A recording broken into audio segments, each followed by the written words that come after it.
Hello friends, welcome to cooking dream channel. இன்றைக்கி நம்ம சேனலில் ஒரு சூப்பரான பீட்ரூட் பொரியல் தாங்க பார்க்க போகிறோம். வாங்க எப்படி செய்கிறதுன்னு பார்ப்போம். ஃபஸ்ட்டு ஒரு பாத்திரம் எடுத்துக்கோங்க. அதில் தேவையான அளவு எண்ணெய் ஊற்றிக்கலாம். நீங்கள் எந்த சமையல் எண்ணெய் யூஸ் பண்ணுறீங்களோ அதையே ஊற்றிக்கோங்க. எண்ணெய் நல்லா காஞ்சதும் கடுகு நல்லா வெடிக்கட்டுங்க. பீட்ரூட் அது அவசியம் சேர்த்துக்கிற வேண்டிய ஒரு சாப்பாடுங்க. கண்டிப்பாக குழந்தைங்களுக்குலாம் வாரத்துக்கு ஒரு தடவையாவது செஞ்சு கொடுங்க.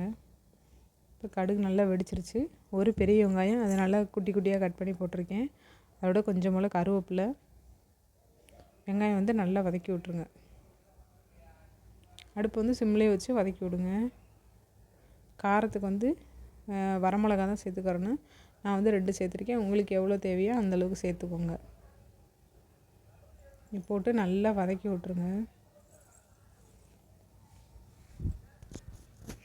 இந்த மாதிரி செஞ்சு பாருங்கள். பீட்ரூட் ஒரு சில பேர் இனிக்கும் அப்படி சொல்லிட்டு சாப்பிட மாட்டாங்க. இந்த மாதிரி ட்ரை பண்ணி பாருங்கள், சூப்பராக இருக்கும். இப்போ பாருங்கள், பீட்ரூட்டை தோல் சீவிட்டு லைட்டாக அலசிட்டு நல்லா குட்டி குட்டியாக கட் பண்ணி வச்சுருக்கேன். இப்போ அதை அப்படியே சேர்த்துக்கரலாம். நல்லா இந்த மாதிரி சின்ன சின்னதாக கட் பண்ணுங்கள். டேஸ்ட்டு சூப்பராக இருக்கும். சீக்கிரமாக வெந்துடும் கூட. இப்போ இதில் தேவையான அளவு உப்பு சேர்த்துக்கலாங்க. உப்பு மேக்ஸிமம் கல் உப்பே சேருங்க. அதுதான் பெஸ்ட்டும் கூட. சீக்கிரமாக வேகும், டைம் ஆகும் அப்படிங்கிறதுல நைஸ் உப்பு, சால்ட் உப்பு சேர்த்துக்கலாம். மற்ற டைமில் மேக்ஸிமம் முடிஞ்ச வரைக்கும் கல் உப்பு சேர்த்துக்கோங்க உங்களோட சாப்பாட்டில். போட்டு நல்லா கிளறி விட்டுடலாம். இப்போ இதில் உப்பு சேர்த்துக்கிறேன். இப்போ இதில் கல் உப்பு எவ்வளோ தேவையோ அந்தளவுக்கு சேர்த்துக்கோங்க. இது போட்டு நல்லா கிண்டி விட்ருங்க.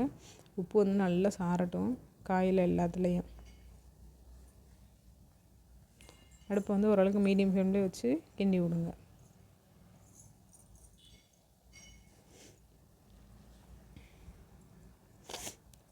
இப்போ இதில் காய் வேகிற அளவுக்கு மட்டும் தண்ணி ஊற்றிக்கோங்க. நான் 1 கிளாஸ் தண்ணி ஊற்றிருக்கேன்.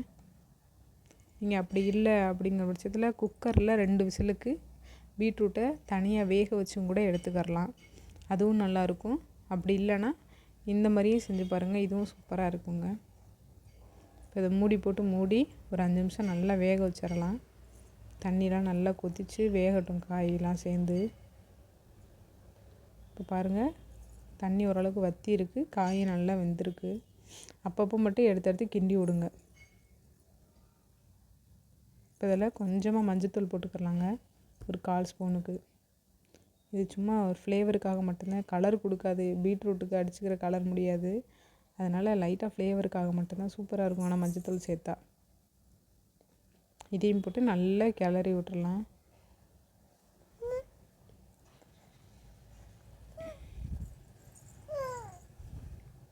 போட்டு நல்லா மூடி வச்சுருங்க.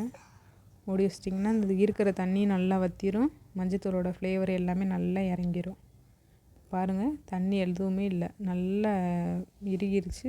நல்லா காயும் சூப்பராக வெந்துருச்சுங்க. இப்போ இதில் ஒரு கைப்பிடி அளவு தேங்காவை நல்லா துருவி எடுத்துக்கிறலாம். அல்லது மிக்சியில் 2 ஓட்டு ஓட்டி எடுத்து போடுங்க. போட்டு நல்லா கிண்டி விட்ருங்க. உப்பு பார்த்துட்டு சேர்த்துக்கோங்க உங்களுக்கு தேவைன்னா. எனக்கு கரெக்டாக இருந்துச்சு. ஏன்னா கல் உப்புங்கிறதுனால கரெக்டாக தான் இருந்துச்சு. தேங்காய் போட்டோடனே எப்போவுமே உடனே ஆஃப் பண்ணிடக்கூடாதுங்க. தேங்காய் போட்டு நல்லா கிண்டி விட்றணும். அப்போ தான் அந்த காயோடு சேர்ந்து ஒட்டும். அதோட மூடியும் வச்சுருங்க. கண்டிப்பாக எந்த காய்க்கு எந்த பொரியலுக்குனாலுமே தேங்காய் போட்டோடனே நல்லா கிண்டி விட்டுட்டு மூடி வச்சிடணும். இப்போ பாருங்கள், ஒரு சூப்பரான பீட்ரூட் பொரியல் ரெடி ஆயிடுச்சுங்க. செம்மையாக இருந்துச்சு. நீங்கள் எல்லா சாப்பாடுக்குமே வச்சு சாப்பிட்லாம். குழந்தைங்களுக்கு, ஸ்கூல் போகிற பிள்ளைங்களுக்குலாம் சாப்பாடோடு போட்டு 2 கண்டி சாதம் போட்டு நல்லா கிண்டி கொடுத்துட்டிங்க அப்படின்னா லஞ்ச் பாக்ஸுக்கு நல்லா வச்சு சாப்பிடுவாங்க. ரொம்ப ஹெல்த்தியும் கூட. கண்டிப்பாக ட்ரை பண்ணி பாருங்கள். பார்த்துட்டு உங்களோட ஃபீட்பேக்கை கமெண்ட்டில் சொல்லுங்கள்.